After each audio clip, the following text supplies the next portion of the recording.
તો વલસાડથી મહત્વપૂર્ણ સમાચાર મળી રહ્યા છે, જ્યાં વલસાડ સિટી પોલીસ શંકાના દાયરામાં આવી છે। સિટી પોલીસ દ્વારા અનોખી એફઆઈઆર સામે આવી છે।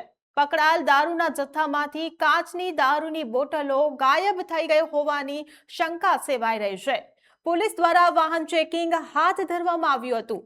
જો કે આ ચેકિંગ દરમિયાન એક્ટિવા મોપેડ પર લઈ જવાતો દારૂ ઝડપી પાડવામાં આવ્યો।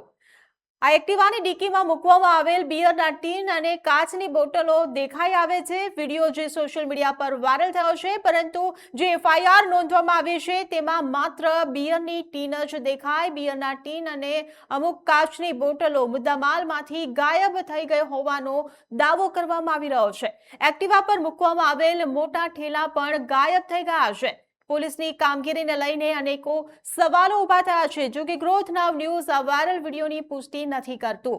તો સિટી પોલીસ દ્વારા અનોખી એફઆઈઆર સામે આવી છે, જેમાં પોલીસ ખુદ શંકાના દાયરામાં આવી છે। પકડાયેલ દારૂના જથ્થામાંથી કાચની દારૂની અમુક બોટલો ગાયબ થઈ હોવાનું સામે આવ્યું છે। પોલીસ દ્વારા જે વાહન ચેકિંગ હાથ ધરવામાં આવ્યું હતું, તે દરમિયાન એક્ટિવા મોપેડ પર લઈ જવાતો દારૂ પોલીસે ઝડપી પાડ્યો હતો। અને જે મુદ્દામાલ ઝડપી પાડવામાં આવ્યો છે તેનો એફઆઈઆરમાં અમુક બોટલોનો ઉલ્લેખ કરવામાં નથી આવ્યો। અમુક બોટલો એફઆઈઆરમાંથી ગાયબ હોવાનો આ વિડીયોને જોઈને દાવો કરવામાં આવી રહ્યો છે, જેને લઈને વલસાડ સિટી પોલીસ શંકાના દાયરામાં આવી છે।